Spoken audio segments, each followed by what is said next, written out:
The Oris Big Crown Pro Pilot Bronze didn't just last in my permanent collection for a whole 4 years now, due to the full model name being so long that it would just be too time consuming to sell it. No, it's genuinely still, after all this time, an absolute favorite of mine. And it also has nothing to do with the Oris bear either. My bear logo is due to my name containing björn, that means bear in Swedish if you're interested. But hey, more bears certainly helps with my Oris connection, and also, as you may know, Vikings did enjoy bronze adornments immensely. This is the first time I'm doing a video like this, as in refilming and reviewing a watch I already covered in detail several years ago, but I'm personally a sucker for these videos myself. All watch reviewers have an ongoing parade of watches coming and going, so why do some stick and not others, particularly for several years? I find it genuinely interesting to watch these, and whilst you may or may not care for the reviewer in particular, the reasons given as to why the watch lasted are a good lesson as to what we should buy to stay, and not waste money on the inevitable flipping if we fall out of love. So today's clip will be a little different. I'll give you a quick rundown on sizes, but other than that I'll talk more about the following points: Oris as a brand, the winning aspects of this design, the materials used from the bronze case to the loom, how my customized Erika Strap fared, what I would change, and finally why it's still one of my all-time favorites. Chapter markers throughout if you insist on breaking my heart by skipping ahead. So if you find this approach as interesting as what I tend to, then stick around and let's reacquaint ourselves with this model.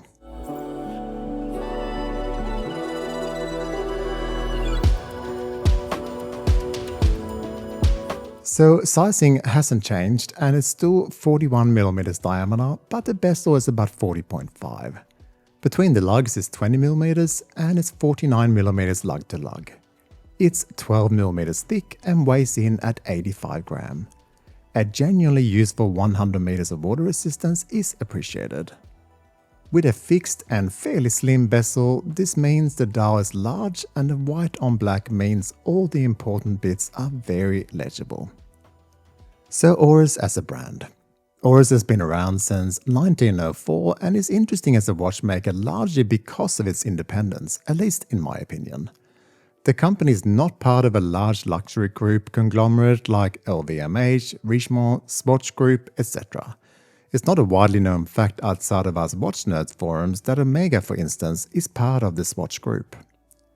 This means that Oris has more freedom to make choices about design, movement development, which became evident after my original watch review when they released their own movements. The pricing and branding is not down to some big corporation decisions, unlike for instance the Rolex Group, with Rolex and Tudor never genuinely competing head-on, and also without pressures from distant shareholders or group-level strategies. There are downsides of course, as Oris has to manage more risk, because it lacks the deep financial cushions and shared resources that big groups can provide. They also frequently fail to convince a lot of buyers that they belong with the big boys, from what I've seen, and this is both annoying and wrong. If you don't own an Oris, buy one, and particularly if you can afford the 400 in-house movement, which is genuinely impressive. I will also note that this model is selling second-hand for the same price or really more as it was new, so it is bucking the trend for us. Right now the cheapest I can find this model for new is at 3,900 Australian dollars and about 3,200 on eBay. I bought mine new for 2,280 in November 2021. So to the winning aspects of this design. Ironically, hiding the Oris brand in this bronze color really works for me. I find the all caps logo a bit hard on the eyes and more so on their vintage inspired models, so here it looks perfect. Another aspect I like is that the date is almost as large as the numbers and is therefore very easy to see in this placement, and the white on black is perfect for legibility. In short, it's incredibly easy to tell the time and date on, and possibly more so than any other watch I own. The font choice is a winner, with the 4 in particular very attractive to my eyes at least, and there's no shouting about model names, not even about its pretty decent 100-meter water resistance. With this being a pilot model, the turbine design of the fixed vessel is not just cool to look at, but makes sense also. This ProPilot design also looks great in the many other iterations of steel, and it's also highly inspired releases from RZE and others in my opinion. Now to the material used here.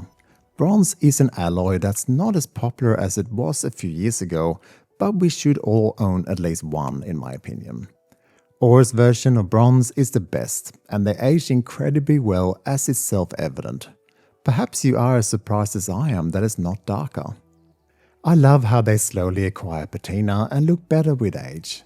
And as you may or may not know, restoring back to their original color is as easy as a lemon bath and a soft toothbrush. Some people don't love bronze since there is a chemical reaction that happens when you touch it with your skin, which produces a distinct smell.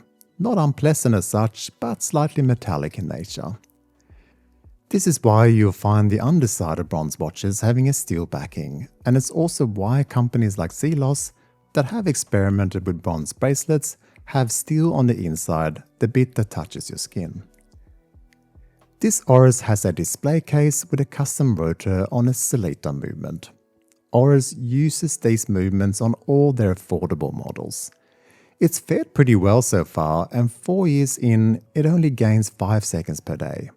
This is good since it means that when it's getting to say 20 or 30 seconds fast, you simply pull the crown for that amount of time, and now it's running perfectly again. A very easy way to get it back on track. The lume is absolutely beautiful in my opinion, and it's a real surprise even now that it's a lovely blue shade, and not, as you'd suspect and perhaps expect, the more common greenish lume that is more widely used. Also quite interesting is that these numbers are drenched in lume, and this is all before Christopher Ward and others started talking about Lumi block and all lume indices. In fact, this treatment that Oris use is very good. Much better than the field watches from Hamilton, for instance. And what I also love is that the hands, slim as they are, have much more lume somehow than the numbers, so what matters lasts the longest in the dark. My custom Erika Strap has fared well too, better than some of my others for some reason. It's using the same bronze as the watch, which is no coincidence since she actually supplied a few straight to Oris for other models. The print and the elastic is still looking reasonably good, but rather than more talking, you can see it all on screen here.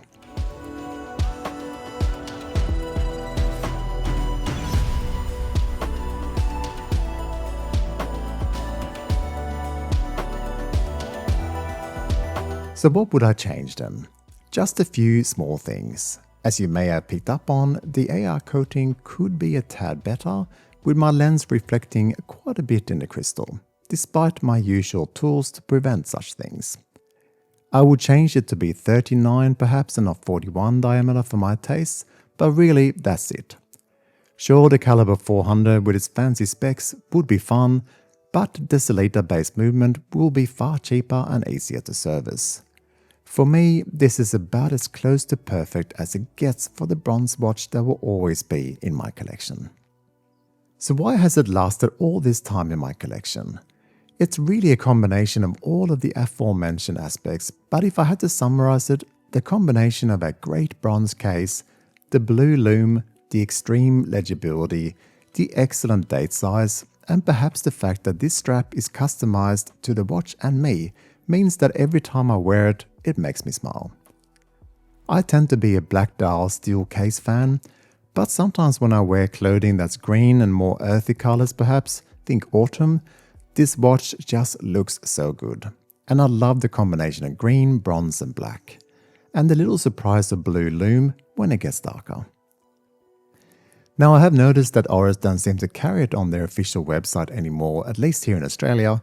But again, in Australia, both Starbuy and Wamada seems to stock it. So if you do want your own and prefer new, then if it's not obvious, this has my rubber stamp of approval for likely long-term ownership. Thank you very much for watching today, and I hope this revisit of a long-termer was as good for you as it was for me. I'll catch you next time.